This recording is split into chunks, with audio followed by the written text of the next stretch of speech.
So unfortunately for me, I was not able to have my place of employment except at the Thinny's work excuse to watch Summer Game Fest to see the Mortal Kombat 1 gameplay trailer when it was released. And so I had to work, and I had to work all weekend, and I had stuff with family come up, and so it's just kind of been trying to get around to actually watching it, getting all the details, so I can give my 2 cents and give you all the details about it. So if I am going to do that, so there's a lot to cover, so let's get right into it.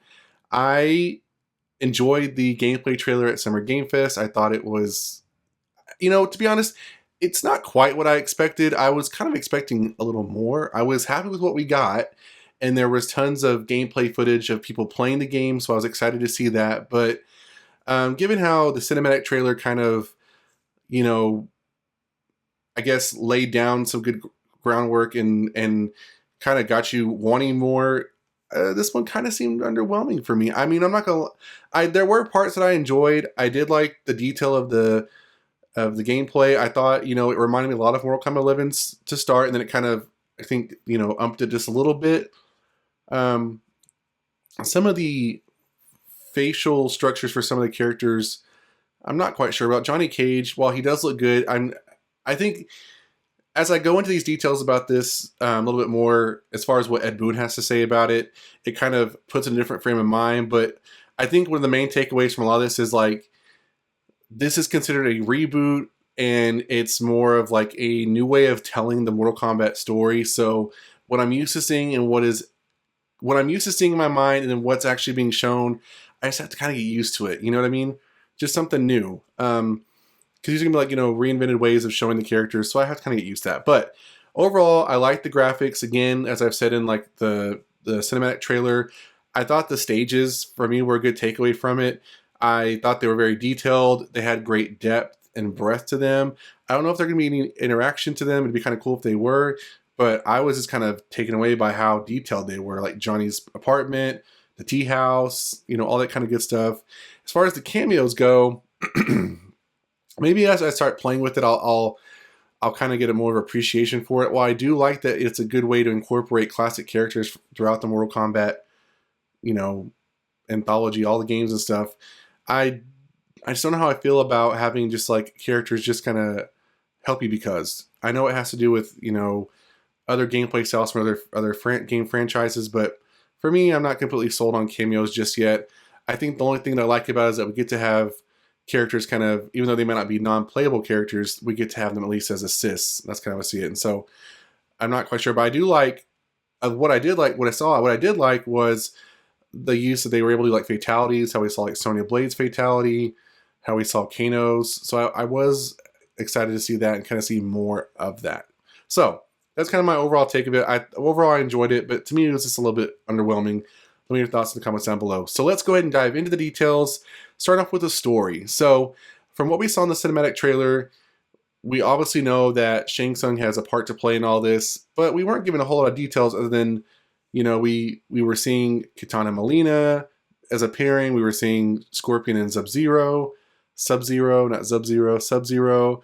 We were also seeing, Kung Lao and Raiden. And so now in this gameplay trailer, we see Johnny Cage kind of thrown into the mix. So there was a press release that was released from Warner Bros. Games on the day that the trailer released, as well as a PlayStation blog that did interviews with Ed Boon. So I kind of go over those details and kind of give us more insight about what the story could be about.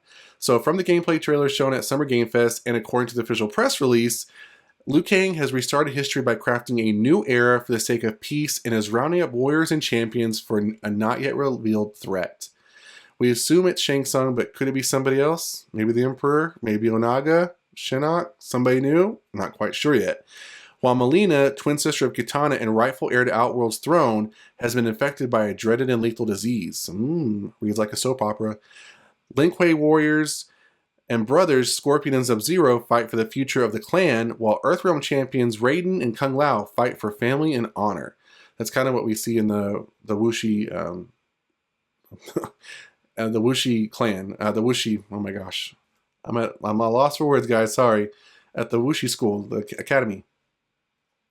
Johnny Cage, who is more concerned with staying relevant in the eyes of his fans, fights for his own vanity, and Kenshi Takashi, who is on a quest to retrieve the revered sword Sento and restore his family's name.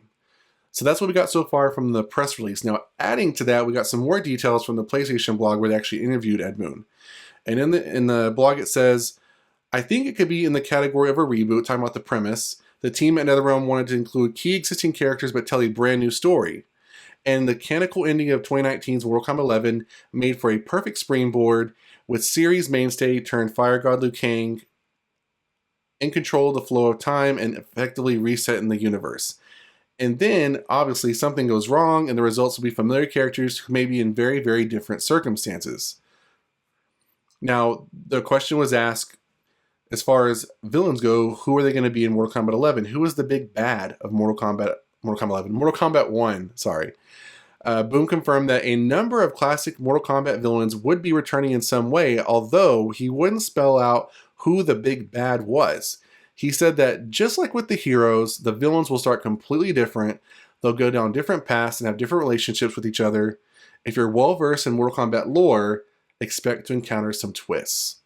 So that's pretty interesting because I think that's something we kind of all expected. While we would like, I don't know how many times we're going to have the same story retold over and over and over again, but I think it'd be kind of interesting to see a different relationship between Shang Tsung and Quan Chi and Shao Kahn and Shinnok and Onaga and the One Being, and maybe Kronika's back, I don't know. Or maybe it's one of another Elder Gods, or maybe it's a Titan or some other villain that we're not aware of or have come in contact with. It'd be kind of interesting to see, and I'm really looking forward to that because I'm all about lore and storylines in games, and that's what I kind of enjoy the most. And with Mortal Kombat having such a long history of lore, I would just like to see who the big bad is. Heck, maybe it's going to be Havoc this time from the Chaos Realm. I would love that. So moving on to roster and cameos. From the gameplay, we also saw that from the character select screen, there's a roster that shows 24 slots, with 9 of them have already been revealed in the trailer. So that's Sub-Zero, Kenshi, Kitana, Fire God Liu Kang, Mileena, Johnny Cage, Raiden, and Kung Lao. And then, of course, we have the Shang Tsung pre-order DLC. I don't know if that's going to take a slot in there or not, or just maybe a separate, but so far that's 15. So far that's 9, with 15 other characters still up to be a mystery. Now, as far as the cameos, once you've selected your main fighter, then you can select your cameo, and there are 16 slots for cameos. Now, according to the press release, it says that cameo fighters include Scorpion, Sub-Zero, Sonya Blade, Kano, Goro, who's wearing pants now, which I think is interesting. Looks more like a soldier. Kung Lao, Striker fans, he's back, and Jackson Jax Briggs. Each cameo fighter is based on a classic version of the character pulled from over 30 years of Mortal Kombat history. I do like that they show different skin colors for Sonya Blade and Jax. So if you had Sonya Blade, if both players pick Sonya Blade as your cameo, she's obviously in the classic green, or she could be in her red, or maybe if other players can play other colors. It'd be kind of cool if you could change the color on demand. Same thing with Jax. He's wearing red, or, one of those blue or purple, one of those. So it's kind of cool to see that back. That's what I kind of liked about Mortal Kombat 2 and Mortal Kombat 3. It says, from the PlayStation blog, continuing on, it says, Boon said that he expects that Mortal Kombat 1 will include between 15 and 20 cameo fighters on day 1. So obviously, if this is 16, then we already have those. But there will be more on the way. Boon said, we have some ridiculous ones that are going to be coming later. Like, how do you even remember that character? So what I got from that was Meat, Drummond, and Mocap fans start getting excited, because that's probably what's going to be released, is those 3 characters. Who wouldn't want to see Mocap be a cameo? Just saying. All right, so I wanted to add a little bit of piece in here as far as any word about DLC. Now, there was no official word at Summer Game Fest about DLC, other than, of course, the Shang Tsung pre-order. But comicbook.com was able to get an exclusive interview with NetherRealm's lead systems designer, Derek Krpyt, about the possibility of seeing Cole Young from the Mortal Kombat 2021 movie possibly be added to the roster either as a skin or as a separate character in Mortal Kombat 1. So this is nothing new. As we saw in Mortal Kombat 11, we got the classic movie skin pack, which featured character designs from the 1995 Mortal Kombat movie. So that was for Sonya Blade, Johnny Cage, and Raiden. And then, of course, we got Kira Tagawa as Shang Tsung. So we already kind of got a taste of that in Mortal Kombat 11. So why not have it roll over into Mortal Kombat 1? Now, I don't know if they'd have like Kenshi kind of be a skin of Louis Tan Cole Young, or heck, maybe Scorpion could be that, Orphle has introduced his character entirely, but I think this kind of already got shut down because Krpyt responded, "We're leaving that world to that world." So I'm guessing as far as introducing Cole Young into Mortal Kombat 1 or the Mortal Kombat gaming franchise, it's possibly a no-go. I think this could be a missed opportunity for them as far as, you know, one of the mainstays that other IPs have across the board is if you have something going on in the movie world, you want to kind of tie it into the gaming world because it's just a way to kind of have one feed off of the other. Get your moviegoers into gaming and have your gaming go into the movies. You know, hey, there's a new Mortal Kombat movie coming out. We have a new skin coming out for the game, so make sure you go watch the movie. You know, that kind of thing. But we'll let Warner Brothers Games and Warner Brothers do what they want. So let's move on to the gameplay, and specifically this, again, talking about cameos. So aside from what was shown in the cameo gameplay at Summer Game Fest from the press release and PlayStation blog, it says, using a combination of directional inputs and the R1 button, you can command your cameo partner to perform offensive and defensive support-based moves, including devastating fatal blows, brutal fatalities, and defensive breakers. Breakers are back. We saw it in a leak, and here we go. It's back. Now, it says cameo fighters come with a cooldown, so you can't spam your opponent with a barrage of incoming attacks. They work best as a combo extender or as a way to build momentum on your opponent. If you play Tekken Tag Tournament, you'll have a decent idea how cameos will fit into this mix. As I said before in my first impression of the gameplay trailer, I think I will come to get used to and like and appreciate cameos, but for now I kind of just appreciate them to see classic MK characters have a chance to be modernized and come back into the game. Moving along, let's talk about the gameplay select screens and the towers. So, and additional gameplay footage that players actually got to participate in. You got to see that modes you can choose from, and that is the campaign with classic towers and the versus mode. So there are four, in one specific video I saw about Katana, there were 4 characters along with their partnered cameos available with the demo at Summer Game Fest, and the tower was, you know, based on that, the tower was short, but like other tower gameplay in Mortal Kombat games, the characters that are added, the towers can be quite tall. But it was kind of interesting to see that this is kind of typical of what we've already been used to, and this is kind of carried over and modernized in Mortal Kombat 1. Now, kind of some sad news for those hoping for Krpyt mode. There is no Krpyt mode in Mortal Kombat 1.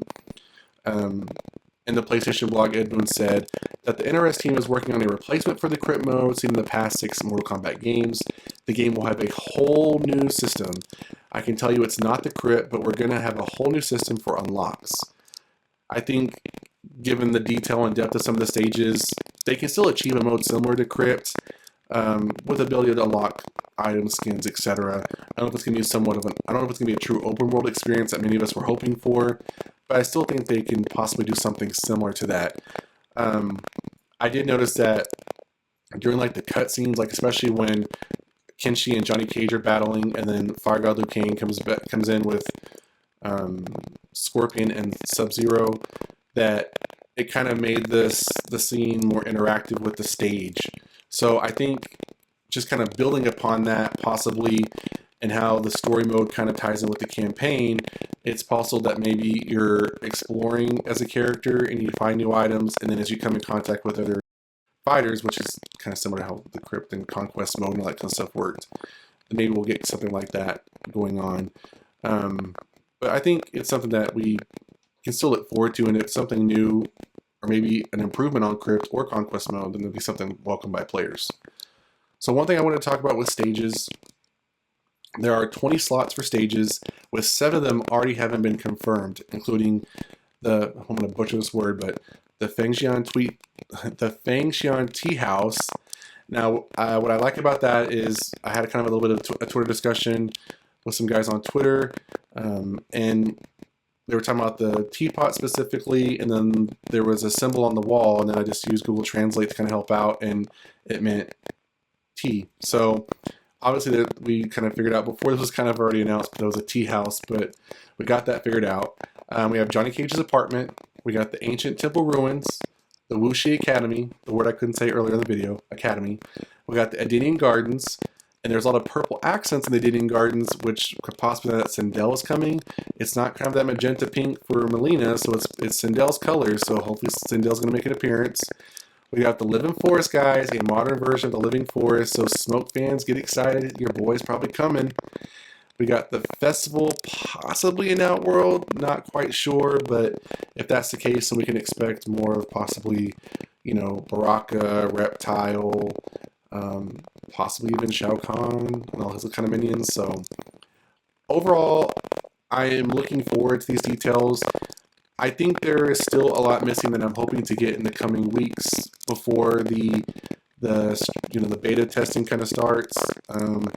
Because it's just in September, guys, so we're already kind of almost in the middle of June, or we're in the middle of June right now, about this week, so we're getting pretty fast on there. July, August, and then September, the game's here, so I'm hoping that they give us a little more details. They don't have to give everything away, but I hope we get more details that come out and more clues as to what exactly is going to be happening in this game. So what do you think about the Mortal Kombat 1 gameplay that was shown? What do you think about the story so far with a little bit more details that we've gotten? What do you think about the gameplay, the roster and cameos? And what do you think about all the details that Ed Boon spilled in both the blog and the stuff that we got from the gameplay release? Love your thoughts in the comments down below. That's it for this video, guys. Enjoy that like button. If you want more subscribe to the channel, and I'll see you guys next time on the Mashup.